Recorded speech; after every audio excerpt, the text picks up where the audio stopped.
میرے واجب الاحترام معزز حاضرین، آپ حضرات کے سامنے قرآن مجید فرقان حمید کلام الہی میں سے ایک آیت کریمہ تلاوت کی ہے۔ دعا فرمائیں کہ اللہ رب العزت مجھے شرح صدر کے ساتھ بیان کرنے کی اور ہم سب کو قرآن و سنت پہ عمل کی توفیق عطا فرمائے۔ پچھلا پکا چلا دیں، ہم بند کر دیں۔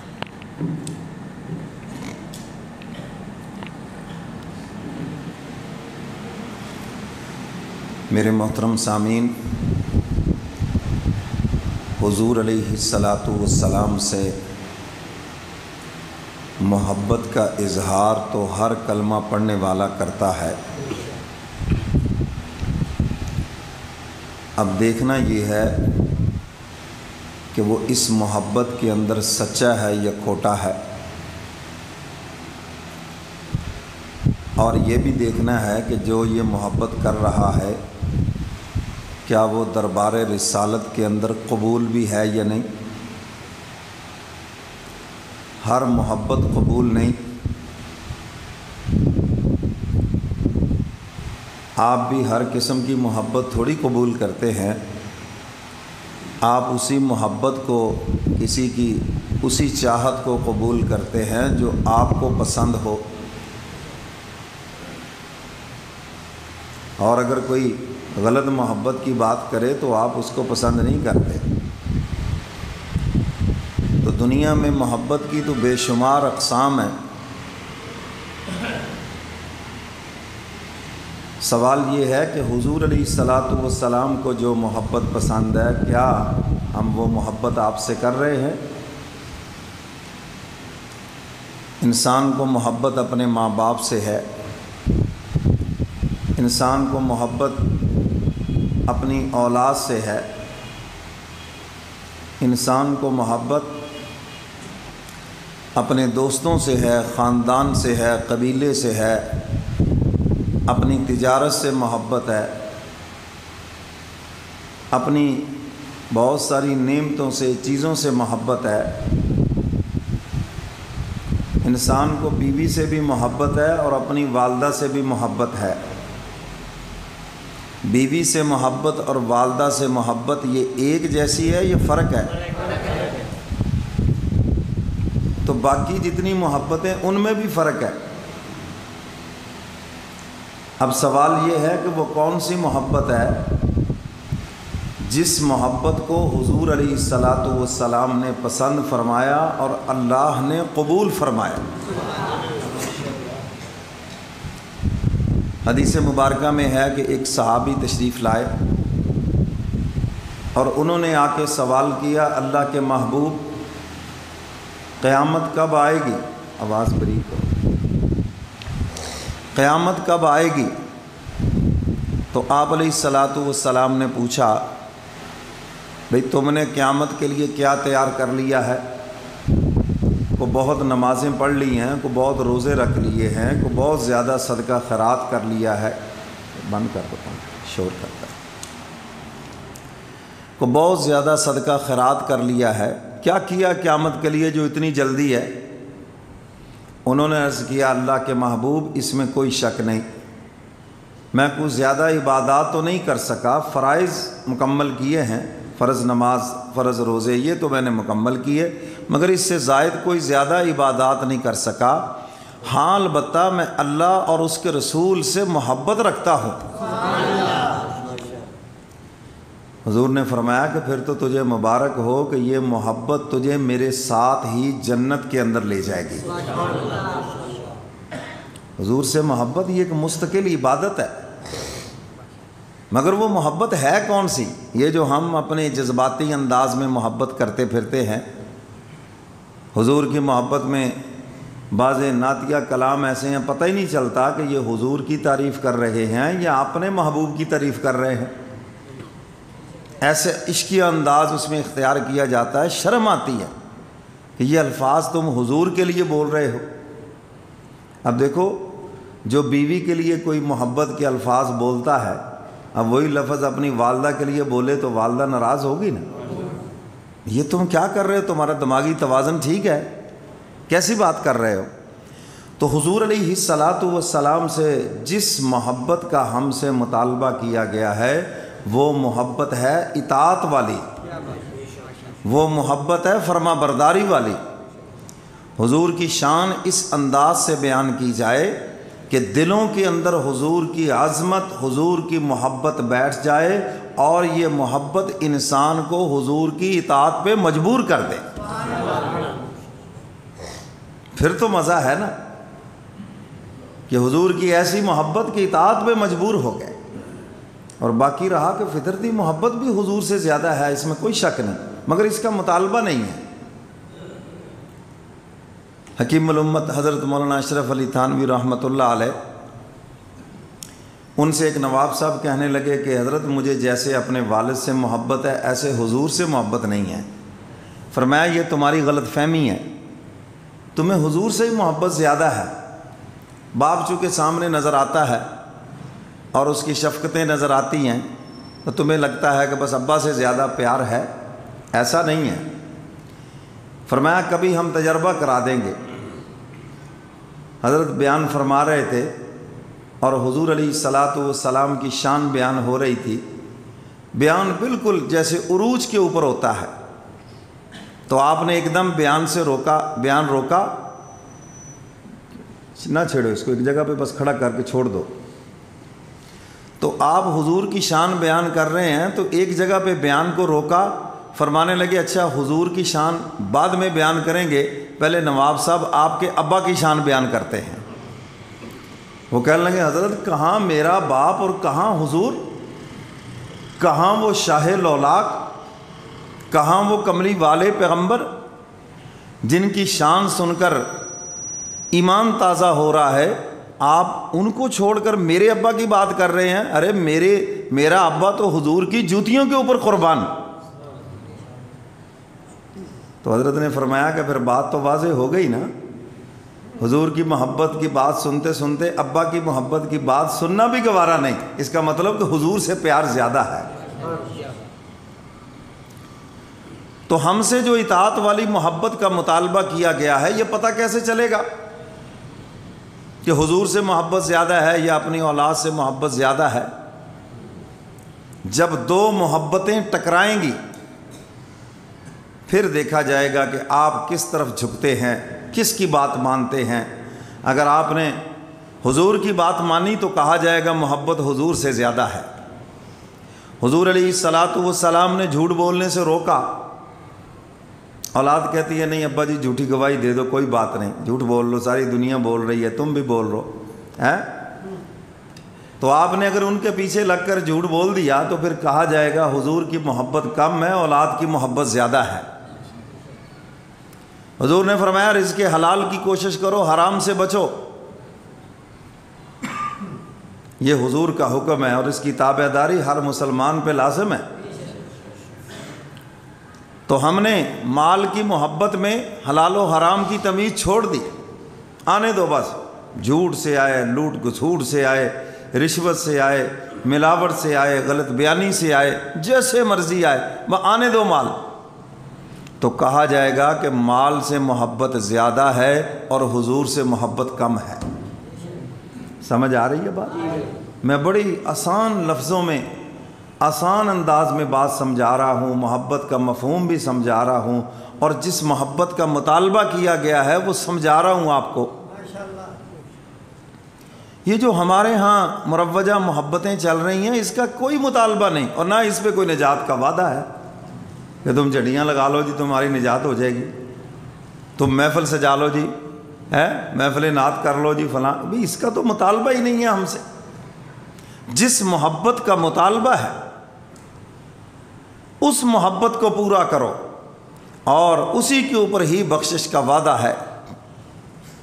تو میرے محترم سامعین، ایک طرف زمانہ کھڑا ہے، ایک طرف حضور کا حکم ہے، دیکھا جائے گا زمانے کے پیچھے چلتے ہو یا حضور کے پیچھے چلتے ہو۔ آج ہم زمانے کے پیچھے چل رہے ہیں۔ اچھا بہت سارے لوگ ایک بڑا سادہ سا لفظ بول دیں گے، ہم نے تو جی دین بھی رکھنا ہے دنیا بھی رکھنی ہے. سنتے ہیں نا جی. یہ ایسے ہی ہے جیسے کوئی کہے کہ جگ کے اندر دودھ بھی رکھنا ہے پیشاب بھی رکھنا ہے. جب اس دودھ میں پیشاب کا قطرہ ملاؤ گے تو وہ دودھ بھی پیشاب ہی بن جائے گا. کیوں جی؟ اس کے حکم میں چلا جائے گا یا نہیں؟ آپ کہیں کہ ہم نے دین رکھنا ہے, دین رکھتے ہوئے دنیا رہ جائے تو جی بسم اللہ, نہ رہے تو ہمیں اس سے کوئی سروکار نہیں, پھر آپ دیندار ہیں. اور اگر آپ کہیں کہ میں نے تو بھائی دنیا برابر رکھنی ہے تو پھر آپ دین اپنا نہیں بچا سکیں گے. حضور علیہ الصلاۃ والسلام نے ارشاد فرمایا, جس کا مفہوم فرمایا جو آخرت رکھنا چاہتا ہے اپنی دنیا کا کوئی نہ کوئی نقصان تو ضرور کرے گا, اور فرمایا جو صرف دنیا رکھنا چاہتا ہے وہ اپنی آخرت کا نقصان کرے گا. اب تم دیکھ لو کہ تمہیں کون سا نقصان برداشت ہے. تو دنیا کا نقصان تو برداشت ہو سکتا ہے مگر آخرت کا نقصان برداشت نہیں ہو سکتا, وہ بڑا ہی گھاٹے کا سودا ہے. تو اس آیت مبارکہ کے اندر اللہ تعالیٰ نے اس چیز کو بڑی خوبصورتی سے اور بڑی وضاحت سے بیان فرمایا.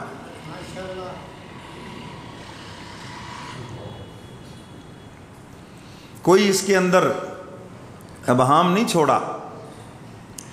فرمایا قل ان کان آباؤکم و ابناؤکم و اخوانکم. سبحان اللہ. حق تعالیٰ فرماتے ہیں میرے محبوب اپنی زبان مبارک سے فرما دیجئے, آپ کی زبان سے نکلے گا تو اور بھی زیادہ پیارا ہو جائے گا. محبوب کی زبان سے جو بات نکلتی ہے وہ بھی محبوب ہو جاتی ہے. وصلنا ہے بھی وصلنا ہے. محبوب سے اس لیے کلوایا تاکہ اس کے اندر اور بھی چاشنی آ جائے, محبت آ جائے. قل ان کان آباؤکم و ابناؤکم و اخوانکم. حق تعالیٰ فرماتے ہیں اگر تمہیں اپنے والدین سے پیار ہے ہمیں کوئی اعتراض نہیں, اگر تمہیں اپنی اولاد سے پیار ہے تو کوئی بات نہیں, ہم نے یہ محبت تمہارے دلوں میں رکھی ہے. اگر تمہیں اپنے بھائیوں سے پیار ہے کوئی بات نہیں, اگر تمہیں اپنی بیویوں سے پیار ہے, تمہیں اپنے خاندان سے قبیلے سے پیار ہے تو کوئی بات نہیں, یہ محبتیں ہم نے تمہارے دلوں میں رکھی ہیں. وَأَمْوَالٌ اقْتَرَفْتُمُوهَا وَتِجَارَةٌ تَخْشَوْنَ كَسَادَهَا. حق تعالیٰ فرماتے ہیں اگر مال سے محبت ہے جسے جمع کر رہے ہو, اور تمہیں اپنی تجارت سے محبت ہے جس تجارت کے ماند پڑنے کی ہر وقت تمہیں فکر رہتی ہے. یہ ہماری جو بیماری ہے نا جی وہ بھی بتا دی, ہر وقت یہی فکر ہے کاٹا نہ پہ جائے جی, خسارہ نہ ہو جائے جی, مندہ پہ گیا جی, مر گئے جی. تخشون کسادہا, کسادہا تخشو ڈر رہتا ہے ہر وقت, کسادہا ماند نہ پڑ جائے, خسارہ نہ ہو جائے. میں تجارت سے پیار, اور یہ فکر ہر تاجر کو ہے ریٹ نہ کٹ جائے, اور آج کل تو زیادہ ہی فکر ہے جی, ہر وقت یہ فکر ہے کہ خسارہ نہ ہو جائے. تو اللہ تعالیٰ نے اس چیز کو بیان فرمایا, تو فرمایا کہ تجارت سے اگر تمہیں پیار ہے, جس کا ماند پڑنا ہر وقت تمہیں فکر مند رکھتا ہے تو کوئی بات نہیں. اور آگے فرمایا وَمَسَاكِنُ تَرْضَوْنَهَا أَحَبَّ إِلَيْكُم مِّنَ اللَّهِ وَرَسُولِهِ. اگر تمہیں اپنے گھروں سے پیار ہے, فطرتی بات ہے انسان کو اپنے گھر سے محبت ہے, کہیں بھی چلا جائے مزے کی نیند گھر میں ہی آتی ہے. کیوں جی ایسے ہے یہ نا. حق تعالیٰ فرماتے ہیں اگر اپنے گھروں سے محبت ہے, یہ اتنی محبتوں کا تذکرہ کیا, فرمایا ہمیں کوئی اعتراض نہیں ان محبتوں پر, یہ فطرتی محبتیں ہیں اور ہم نے تمہارے دلوں کے اندر رکھی ہیں. لیکن اگلی بات سن لو, احب الیکم من اللہ ورسولہ. وجہاد فی سبیلہ فتربصوا حتی یأتی اللہ بامرہ واللہ لا یہدی القوم الفاسقین۔ حق تعالیٰ فرماتے ہیں یہ ساری محبتیں اگر اللہ کی محبت سے بڑھ گئیں، اس کے محبوب کی محبت سے بڑھ گئیں، جہاد سے، اللہ کے راستے میں جہاد کرنے سے، اس سے اگر یہ محبت بڑھ گئی، اللہ فرماتے ہیں احب الیکم من اللہ ورسولہ وجہاد فی سبیلہ فتربصوا، اگر یہ محبتیں اللہ اس کے رسول جہاد سے بڑھ گئیں، حتی یأتی اللہ بامرہ، اللہ فرماتے ہیں پھر میرے عذاب کا انتظار کرنا۔ پھر کیا کرنا؟ میرے عذاب کا انتظار کرنا۔ تو فرمایا کہ یہ محبتیں تمہارے دلوں میں رہیں، لیکن یہ محبت اللہ کی محبت سے نہ بڑھ جائے، اس کے محبوب کی محبت سے نہ بڑھ جائے، اور راہ خدا میں جہاد کرنے کی محبت سے یہ محبتیں بڑھ نہ جائیں۔ اگر بڑھ گئیں تو فرمایا پھر کان کھول کے سن لو، فتربصوا، انتظار کرو، حتیٰ یأتی اللہ بامرہ، حتیٰ کہ پھر اللہ کا حکم آ جائے۔ کیا مطلب؟ کہ اس کا عذاب آ جائے۔ اور فرمایا کہ اللہ فاسق قوموں کو کبھی بھی ہدایت نہیں دیتے، اور وہ لوگ فاسقین میں داخل ہیں جن کے اندر ان چیزوں کی محبت حضور کی محبت سے زیادہ ہے۔ اب یہ جو اس کی تفصیل ہے، میں اس کو مختلف مثالوں سے، مختلف انداز سے آپ کے سامنے رکھوں گا۔ پہلی بات تو یہ ہے کہ دیکھیں 49% اگر ان چیزوں کی محبت ہے، اور 51% یعنی 50 اور 1 51% اللہ کی محبت ہے اور حضور کی محبت ہے، رائے خدا میں جہاد کرنے کی محبت ہے، تو آپ کامیاب ہو گئے، آپ نے میدان مار لیا۔ 1 پوائنٹ بھی اوپر ہو گیا، میدان مار لیا آپ نے۔ لیکن اگر 1 پوائنٹ بھی کم ہے تو پھر جیتی بازی ہار جائیں گے آپ، یہ یاد رکھنا۔ تو یہ محبتیں ہوں تو پتہ کیسے چلے گا اللہ اس کے رسول کی محبت زیادہ ہے یا والدین کی، اولاد کی، مال و دولت کی، گھروں کی، ان چیزوں کی محبتیں؟ پتہ کیسے چلے گا؟ جب 2 محبتیں ٹکرائیں گی تب پتہ چلے گا کہ آپ کس پلڑے میں بیٹھتے ہیں۔ پتہ تو اس وقت چلے گا۔ ویسے تو ساری باتیں کرتے، ہمیں حضور سے پیار ہے، ہمیں حضور سے محبت ہے، اللہ اکبر، اذان ہو رہی ہے، یہ کس کا حکم ہے؟ اللہ کا۔ اور تاجر بیٹھا ہے دکان پر، ہے کیوں جی؟ یہ اللہ کو بڑا نہیں مانتا؟ اللہ اکبر۔ امام مالک رحمۃ اللہ علیہ کے پڑوس میں ایک لوہار رہتا تھا، فوت ہو گیا۔ خواب میں حضرت نے دیکھا کہ جنت میں مزے لوٹ رہا ہے۔ اللہ تعالیٰ دکھلا دیتے ہیں اپنے پیاروں کو، پیاروں کا حال۔ میں نے آپ کو بتایا کہ خدا کے پیارے کچھ ایسے ہیں جو زندگی میں پتہ چل جاتا ہے کہ یہ اللہ کے پیارے ہیں۔ کسی کا آخری عمر میں پتہ چلتا ہے، اور کسی کا مرنے کے بعد پتہ چلتا ہے۔ اب وہ بظاہر ایک معمولی کام کرنے والا تھا، لوہار تھا، لیکن خدا کا پیارا تھا، اور جو مشہور پیارا ہے اس کو بتا دیا اس کا حال۔ فجر کے بعد ان کے گھر تشریف لے گئے، دروازے پہ دستک دی اور پوچھا بھی تیرا شوہر کیا عمل کرتا تھا؟ اس نے کہا کہ 30 سال رفاقت رہی۔ اہلیہ نے بتایا، یہ پردے میں کھڑے ہیں، 30 سال تک میں اس کے ساتھ رہی۔ نہ تو وہ کوئی عالم تھا، نہ کوئی حافظ قاری تھا، نہ کوئی بہت زیادہ عبادت گزار تھا، مگر ایک ایسا عمل جس نے مجھے بھی متاثر کیا کہ جب اذان ہوتی تھی اللہ اکبر، اپنا کام چھوڑ کے فوراً مسجد کے اندر پہنچتا تھا۔ اس نے لکھا کہ ایک مرتبہ ایسے ہوا، یہ نائی سے اپنی یہ حجامت بنوا رہا تھا، ایک مونچھ کاٹی، اذان ہو گئی اللہ اکبر، اس نے دوسری نہیں کٹوائی، چھوڑ دو بس، اللہ کا حکم آ گیا اور میں نے پہلے اس کو پورا کرنا ہے۔ وہ لوہے کا مارنے کے لیے اٹھایا ہوتا تھوڑا، اللہ اکبر، کبھی وہ نیچے نہیں مارتا تھا، ادھر ہی پھینکتا تھا اور کہتا تھا اب میرے رب کا حکم آ گیا۔ اللہ اکبر کا معنی یہ ہے کہ اللہ سب سے بڑا ہے اور باقی ہر چیز اس سے چھوٹی ہے۔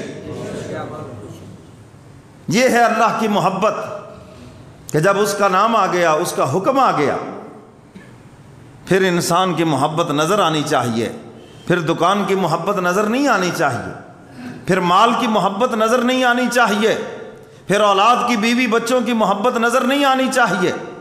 اما عائشہ صدیقہ رضی اللہ تعالیٰ عنہ فرماتی ہیں حضور علیہ الصلاۃ والسلام ہمارے ساتھ بیٹھے ہوتے تھے، خوشی کی باتیں فرماتے، ہم ہنس رہے ہوتے، اذان ہوتی ایک دم ایسے اٹھ کے چلے جاتے جیسے ہمیں پہچانتے بھی نہیں ہیں، فوراً مسجد میں پہنچ جاتے۔ یہ ہمارے نبی کا عمل ہے، اور ہم اپنا حال دیکھ لیں، دیکھ لیں حال اپنا۔ اذان ہو رہی ہے اور مسلمان تاجر بیٹھا ہے، اور کیا سوچ کے بیٹھا ہے؟ کوئی نہیں، پڑھ ہی لینی ہے، کوئی نہیں، پڑھ ہی لینی ہے، پڑھ لیں گے، یہ خیر ہے جی، پڑھ ہی لینی ہے۔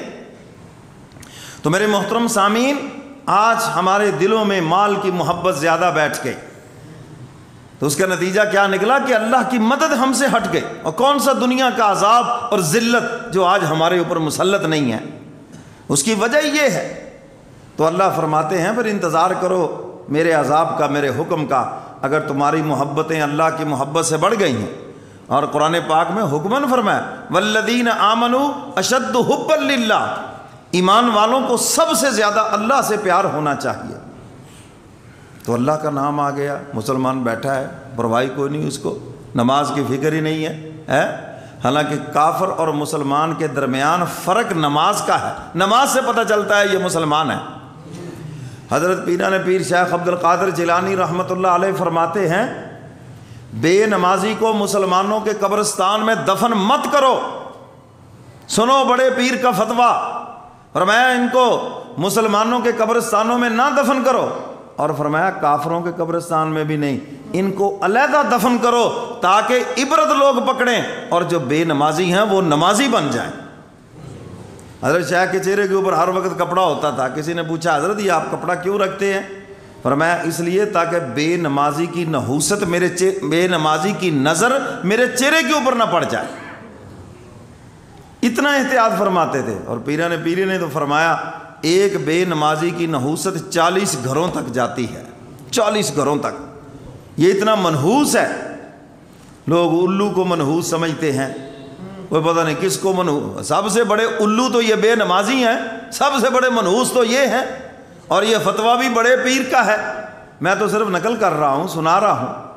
حضرت پیران پیر شیخ عبد القادر جیلانی رحمۃ اللہ علیہ فرماتے ہیں ایک بے نمازی کی نحوست 40 گھروں تک جاتی ہے۔ اب آپ اندازہ لگا لیں۔ تو اللہ فرماتے ہیں جب آپ مال کی محبت میری محبت سے زیادہ ہو جائے گی تو فرمایا پھر میرے عذاب کا انتظار کرو، پھر تمہاری تجارت میں بھی خسارہ ہوگا، زندگی میں بے برکتی ہوگی، خوف و ہراس ہوگا، کافروں کا رعب تمہارے اوپر مسلط رہے گا۔ اور فرمایا یہ سارے عذاب اس لیے ہیں کہ تمہارے دلوں میں اللہ کی اور اس کے رسول کی محبت کم ہے، مال و دولت و اولاد اپنے گھر بار کی محبت زیادہ ہے۔ تو یہ دو محبتیں ٹکرا رہی ہیں۔ اب اللہ کا حکم ہے سود نہ لو، سودی کاروبار نہ کرو، یہ اللہ کا حکم ہے، اور مسلمان لگا ہوا ہے اس کے اندر۔ آپ ان سے بات کر لیں، وہ دلائل دیں گے بڑے آگے سے، اس کے بغیر ہماری معیشت نہیں چل سکتی، اس کے بغیر یہ نہیں ہوگا، اس کے بغیر وہ نہیں ہوگا۔ بھئی آپ جتنی مرضی باتیں کر لیں، اللہ نے ایک ہی بات کر کے بات کو ختم کر دیا، فرمایا جو سود خور ہیں ان سے میرا اعلان جنگ ہے، جاؤ۔ آج تک نہ کوئی خدا سے جیتا ہے اور نہ قیامت تک کوئی خدا سے جیتے گا، اور یہ جنگ تم نے ہارنی ہے، جو کچھ مرضی ہو جائے۔ تو میرے محترم سامعین، اب اللہ کا حکم ہے سود سے بچو، مگر لگے ہوئے ہیں اس کے اندر، لگے ہوئے ہیں۔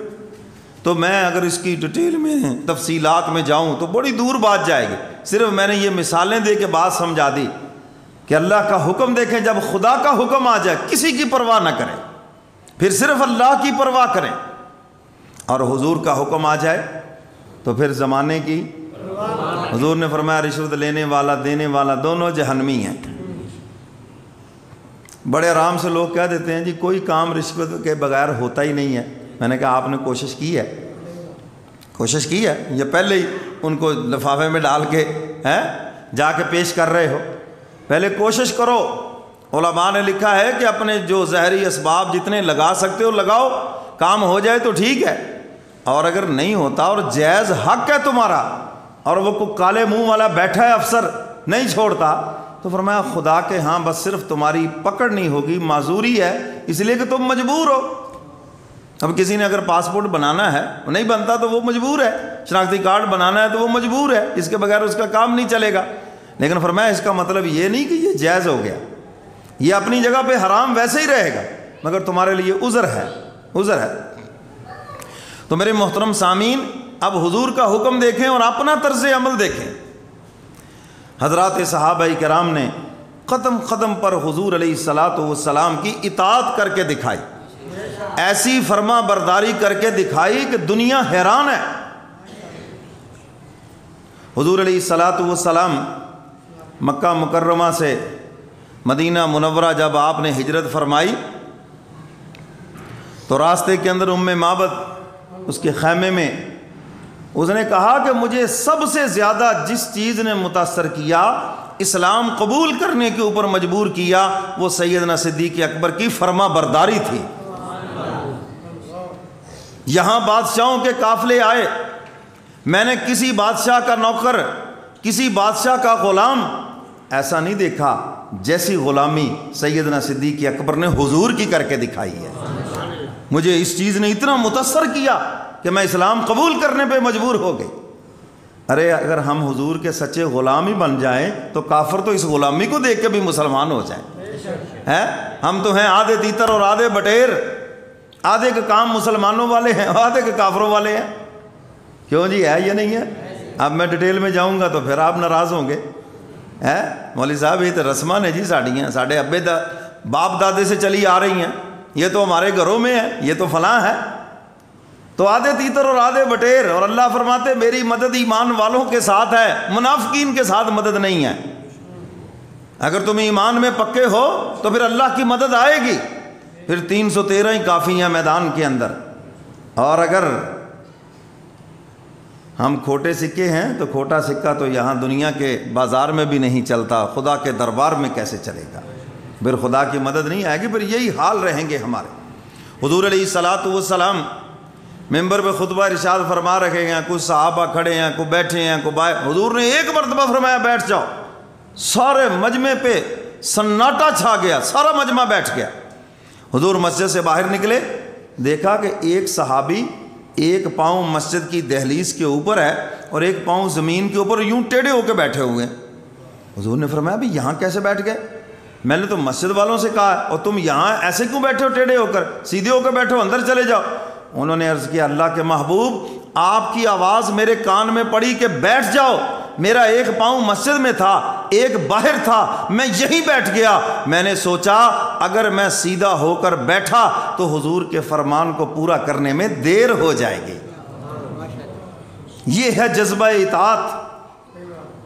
حضور آگے تشریف لے گئے، بکریوں کے ریوڑ میں حضرت ابو دردہ رضی اللہ تعالیٰ عنہ بیٹھے ہیں، بکریوں کے ریوڑ میں درمیان، بکریوں کا ایجڑ اور درمیان میں بیٹھے ہیں۔ حضور نے فرمایا ابو دردہ یہاں کیسے بیٹھے ہو؟ عرض کیا اللہ کے محبوب آپ کی آواز میرے کان میں پڑی، بیٹھ جاؤ۔ فرمایا میں نے تو مسجد والوں سے کہا ہے، جو اندر لوگ تھے انہیں کہا، انہوں نے کہا اللہ کے محبوب بس آپ کی آواز میرے کان میں پڑی، بیٹھ جاؤ، میں یہیں پہ بیٹھ گیا۔ درد مندوں سے نہ پوچھ کے کہاں بیٹھ گئے، درد مندوں سے نہ پوچھ کے کہاں بیٹھ گئے، تیری محفل میں غنیمت ہے جہاں بیٹھ گئے۔ حضرات صحابہ کرام کا یہ جذبہ عشق ہے، یہ ہے محبت، اطاعت والی محبت ہماری، یہ خالی نعروں والی محبت، خالی دعوے ٹھوکے فیر، کچھ بھی نہیں اندر۔ تو میرے محترم سامعین، محبت حضور علیہ الصلاۃ والسلام سے یہ وہ عبادت ہے جو مقبول ہے، مگر ہو تو صحیح نا وہ جس محبت کو حضور نے پسند کیا، جس محبت کو اللہ نے قبول کیا، وہ محبت ہونی چاہیے۔ اور اس پر جنت کا وعدہ ہے، بخشش کا وعدہ ہے۔ حضور کے چچا حضرت حمزہ سب کہہ دو رضی اللہ تعالیٰ عنہ، حضور سے محبت فرما رہے ہیں، چچا ہونے کے ناطے محبت ہے، خاندان کی محبت، روٹین کی محبت ہے۔ شکار کے لیے تشریف لے گئے، ابھی اسلام قبول نہیں کیا تھا، حضور علیہ الصلاۃ والسلام مکے کے چوک میں تشریف لائے اور حضور علیہ الصلاۃ والسلام نے اللہ کی وحدانیت کا درس دیا۔ ابو جہل اٹھا اور آ کے حضور علیہ الصلاۃ والسلام کو مارا اور آپ کا رخ انور بھی زخمی کر دیا۔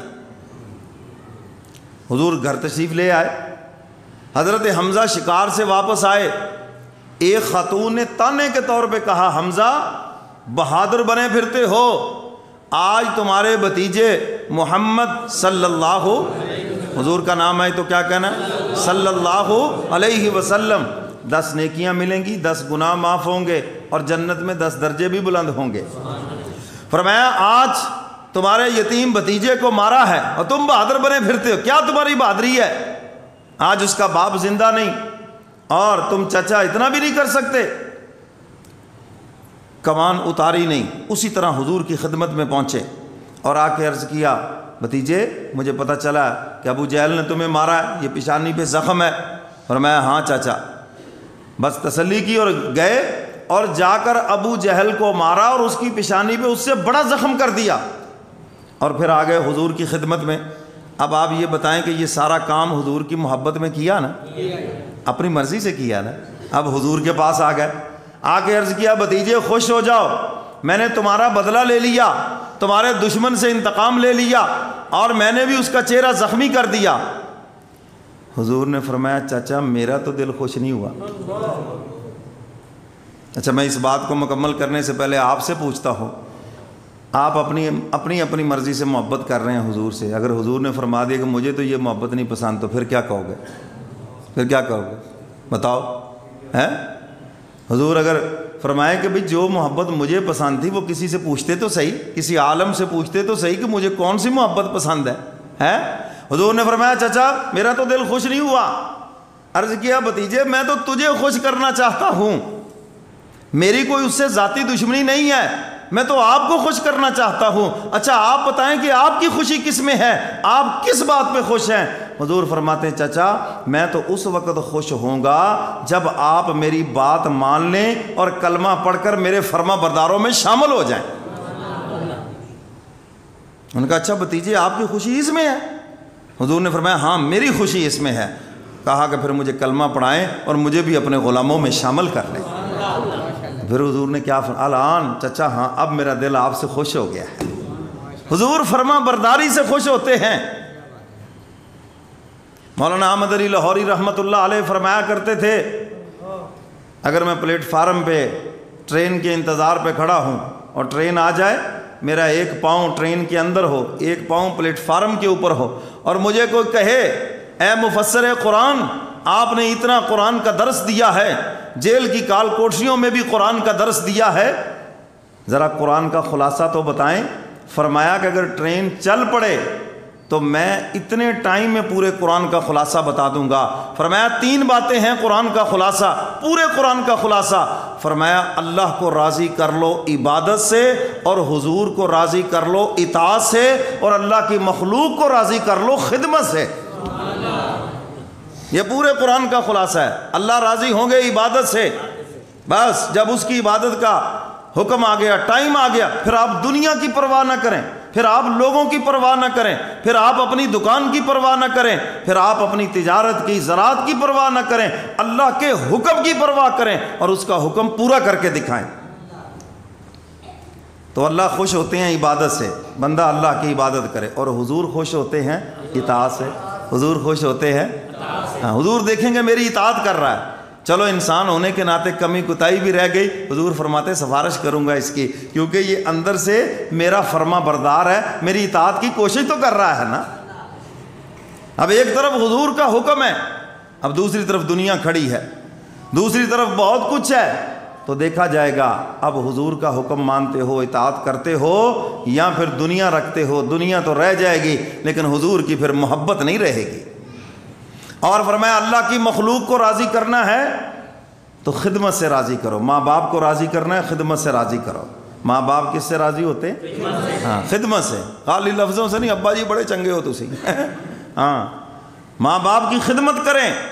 والد والدہ زندہ ہیں، ان کے پاؤں دبائیں، ان کے کندھے دبائیں، سر دبائیں، ہیں جی، اور ان کے اوپر خرچ کریں اور ان کو ٹائم دیں، ان کے پاس بیٹھیں آج یہ بہت بڑا المیہ ہے، اولادیں موبائلوں میں مصروف ہیں، فیس بک کے اوپر مصروف ہیں، اور دنیا کی خباثات کے اندر مصروف ہیں، اور ماں باپ کے لیے ان کے پاس ٹائم ہی نہیں۔ تو شام کو اگر آپ تاجر ہیں، شام کو آئیں، اپنے ماں باپ کے پاس بیٹھیں، یہ آپ کی جنت ہے۔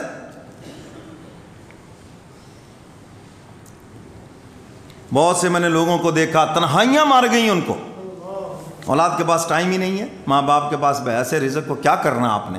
یہ ماں باپ تمہاری جنت ہے۔ اللہ کے محبوب فرماتے باپ جنت کا دروازہ ہے، اور ماں کے قدموں کے نیچے اللہ نے جنت سجائی ہے۔ تو اس لیے ماں باپ کی خدمت کریں، ان کے اوپر خرچ کریں، اور ان کے پاس بیٹھیں اور بے حساب خرچ کریں۔ ان ماں باپ نے آپ کے اوپر بے حساب خرچ کیا ہے، نہ اپنی مجبوریاں دیکھی، نہ غربت، جو کچھ تھا اولاد کے اوپر لگا دیا، اور آج وقت آیا ان کے اوپر خرچ کرنے کا، خدمت کا۔ آپ بک بک کرتے ہو، جی اماں جی کل تو دے کے گیا تھا، ابا جی کل تو دے کے گیا تھا، کیا ہو گیا ہے؟ کبھی باپ نے بھی کہا کہ بیٹا کل تو نے روٹی کھائی ہے، آج نہیں کھلاتا ہوں تجھے؟ وہ تو بیچارہ لگا ہوا ہے، ساری عمر لگا دی، تمہیں جوان کرنے میں ان کی جوانی لگی ہے، ان کی زندگی لگی ہے۔ تو اس لیے ماں باپ کی فرما برداری کرو۔ تو میرے محترم سامعین، میں یہ عرض کر رہا تھا کہ مولانا احمد علی لاہوری رحمۃ اللہ علیہ فرماتے اللہ کی مخلوق کو خدمت سے راضی کرو، خدمت سے راضی ہوگی اللہ کی مخلوق۔ تو حضور علیہ الصلوۃ والسلام کا جو بھی حکم حضرات صحابہ کرام نے پورا کر کے دکھایا، ایسے نہیں اللہ نے آسمان سے عرش بری سے ان کو جنت کے سرٹیفکیٹ عطا فرما دیے، یہ ان کی فرما برداری تھی۔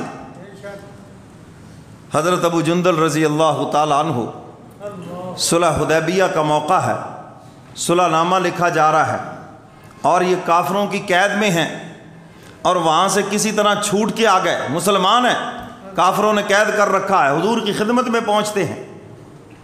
سہیل کہنے لگا ابھی تک چونکہ آپ یہ شرط مان چکے ہیں کہ کوئی بھی مسلمان اگر مکہ سے مدینہ جائے تو ہمارے مطالبے پہ آپ کو واپس کرنا ہوگا۔ میں نے اس کی تفصیل ساری ایک خطبے کے اندر واضح کر دی۔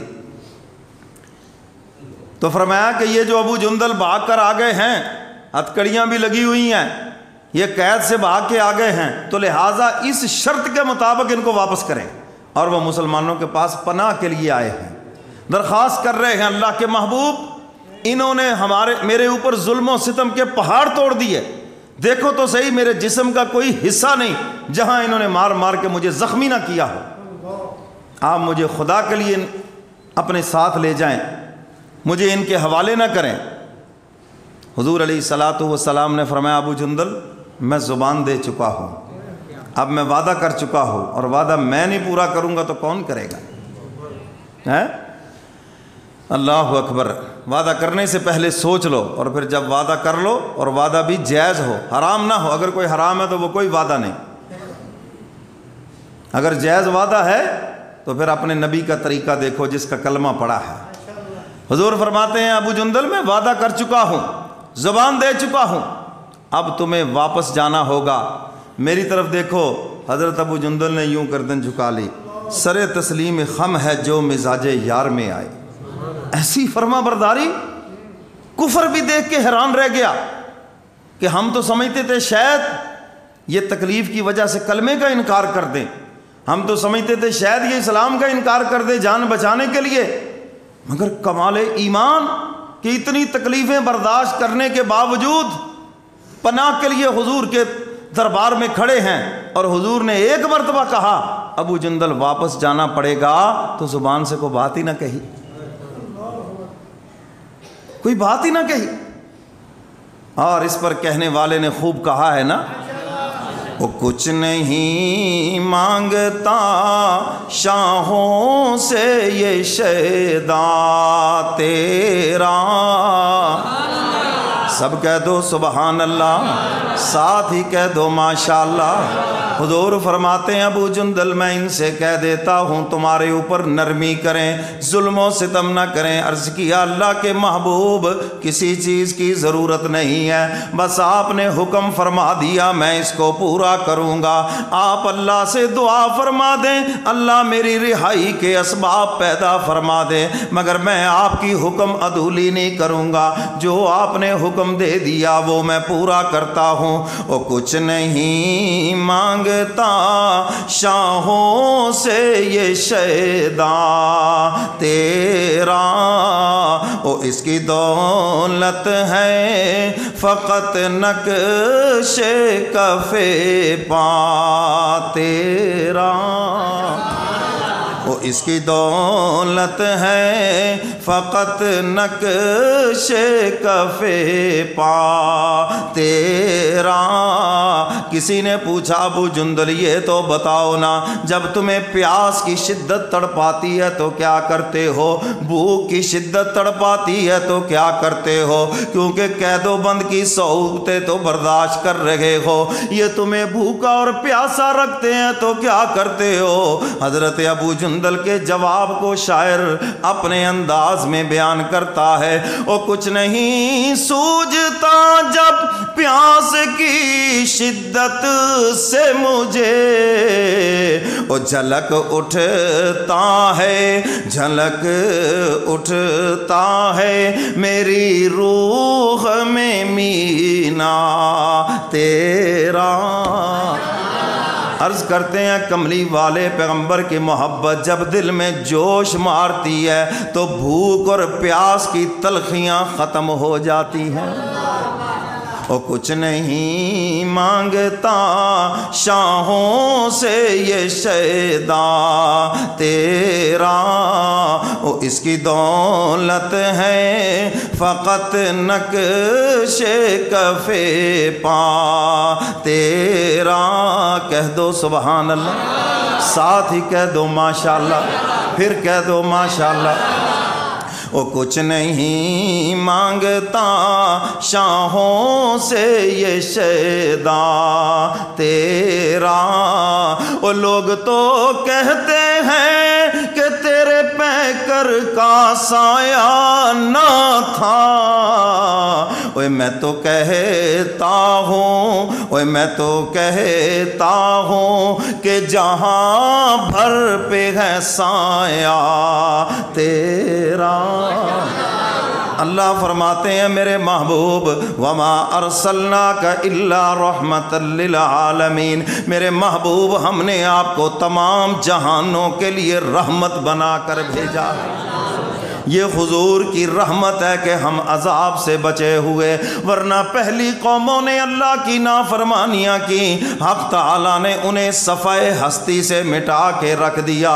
یہ حضور کی دعاؤں کی برکت ہے، یہ حضور کی نسبت کی وجہ سے ہم بچے ہوئے ہیں۔ اللہ فرماتے ہیں میرے محبوب میں چھوٹے چھوٹے عذاب ان پر بھیجوں گا، اور اس کا مقصد بھی یہ ہوگا کہ یہ واپس آ جائیں، یہ لوٹ آئیں، یہ آپ کے فرما بردار بن جائیں۔ فرمایا کہ بڑا عذاب تو قیامت کے دن، لیکن چھوٹے چھوٹے عذاب بھیجوں گا تاکہ یہ توبہ استغفار کر لیں، معافی مانگ لیں اور یہ واپس لوٹ آئیں۔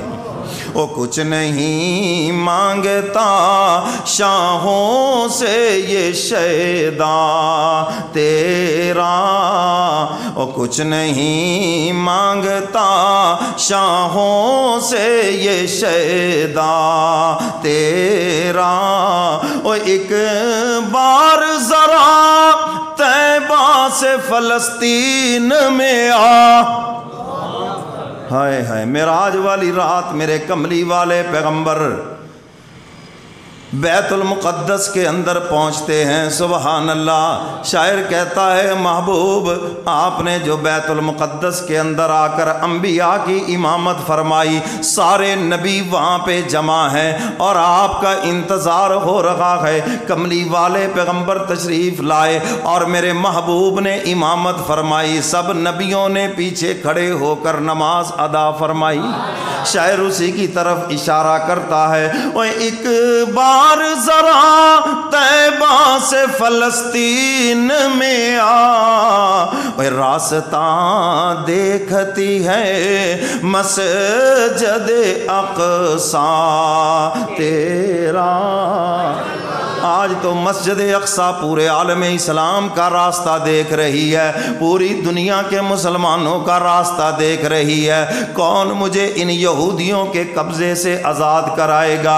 آ جائے کوئی سلطان صلاح الدین ایوبی، انتظار کر رہی ہے کو فاروق اعظم آ جائے اور مجھے آ کر ان کافروں کے شکنجے سے آزاد کرا دے۔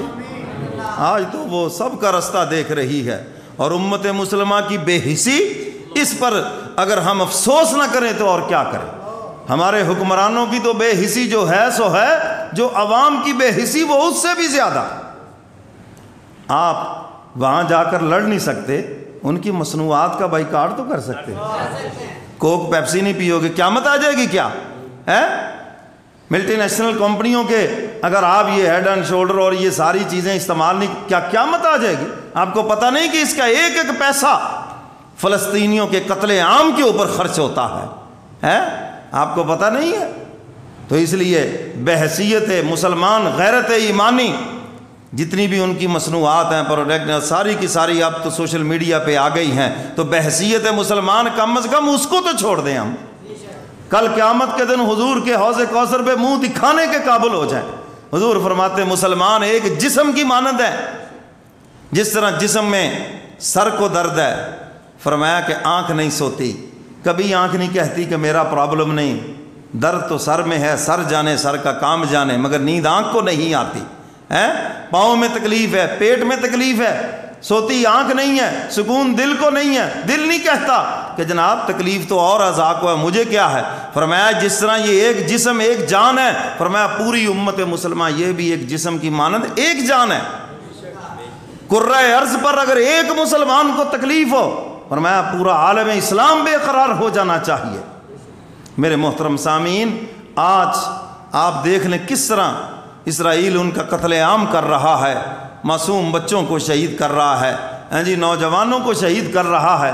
میرے نبی نے تو مجاہدین کو بھی حضور تعلیمات دیتے تھے، سمجھا کے بھیجتے تھے، فرمایا سنو، جب کسی پہ فتح حاصل کرو، کسی بچے کو قتل نہیں کرنا، کسی عورت کو قتل نہیں کرنا، فرمایا کسی بوڑھے کو قتل نہیں کرنا، اور جو تمہارے مقابلے کے اندر نہ آئے، گھروں میں بیٹھے ہیں، فرمایا انہیں بھی قتل نہیں کرنا، صرف انہیں قتل کرنا جو تمہارے مقابلے میں آئے، اور انہیں ہی گرفتار کرنا، انہیں ہی غلام بنانا، باقیوں کو کچھ بھی نہیں کہنا۔ یہ اسلام کی تعلیمات ہیں۔ اور ان بدبختوں کو دیکھو جو نام نہاد انسانی حقوق کے ٹھیکیدار ہیں، کرتوت دیکھو ان کے۔ آج وہاں پر وہ قتل عام کر رہا ہے، بے گناہ لوگوں کو شہید کر رہا، ہسپتال کے اندر وہ مریضوں کو بھی رہنے نہیں دیتا، اور اس کی اس خباثت کے اوپر جتنے غیر مسلم، یہ اقوام متحدہ، میں تو کہا کرتا ہوں یہ اقوام کفریہ ہے، مسلمانوں کے حقوق تو یہاں ہے ہی نہیں اس کے اندر۔ تو میرے محترم سامعین، ہمارے حکمران وہ تو لمبی نیند سوئے ہوئے ہیں، یہاں پر تو یہ آ گیا وہ چلا گیا، چور آ گیا جناب، فلانا چلا گیا، فلانا آ گیا، ہمیں 75 سال انہی چکروں میں رکھا، یہ صحیح ہے یہ غلط ہے، پہلے ایک غلط ہوتا ہے پھر وہ صحیح ہو جاتا ہے، پھر وہ غلط ہو جاتا ہے پھر وہ صحیح ہو جاتا ہے، عجیب یہاں پہ تماشا ہے۔ اور ہم بھی ایسے بے وقوف ہیں، آزمائے ہوئوں کو آزماتے ہیں۔ ارے بدل لو ذہن کو اور کسی کو دیکھ لو، شاید نہ جو کوئی العالدہ نکل ہی آئے کہیں سے۔ تو میرے محترم سامعین، اور چونکہ میں ووٹ کے اوپر ان چیزوں کے اوپر بہت مرتبہ بات کرتا رہتا ہوں کہ ہم نے یہ ملک اسلام کے لیے بنایا ہے، اور کبھی اسلام کے لیے ووٹ نہیں دیا، بنایا ہے اسلام کے لیے، اور آج اسلام کے پھیلنے میں یاد رکھو کفر رکاوٹ نہیں ہے، یہ مسلمان خود رکاوٹ ہے۔ آج ہمارا کردار رکاوٹ ہے، کفر نہیں رکاوٹ۔ آج ہم نے بند باندھا ہوا ہے، آج ہمارا کردار رکاوٹ بنا ہوا ہے۔ اگر ہم حضور علیہ الصلاۃ والسلام کی تعلیمات پہ آ جائیں، آپ کے حکم پہ آ جائیں، آپ کے اسوہ حسنہ کے اوپر آ جائیں، جو میرے کملی والے پیغمبر نے ہمیں بتایا ہے، ہمیں دیا ہے، آج بھی دنیا سے کفر کا صفایا ہو سکتا۔ تو بہرحال ان فلسطینیوں کے ساتھ ہمارا تعاون رہنا چاہیے یا نہیں ہے؟ اور حکومت کے اوپر دباؤ ڈالیں کہ آپ ان کے ساتھ تعاون کریں۔ اللہ نے فوج دی ہے، ایٹم بم دیا ہے، بڑے وسائل دیے ہیں، اور کم از کم کوئی بیان ہی دے دو، کوئی بات ہی کر دو، کوئی ان کے اوپر پریشر ہی ڈال دو۔ مگر ہماری جو حالت اظہار ہے، کتنے اسلامی ممالک ہیں، مجال ہے کہ کوئی کسی نے کوئی ایسا بیان دیا ہو۔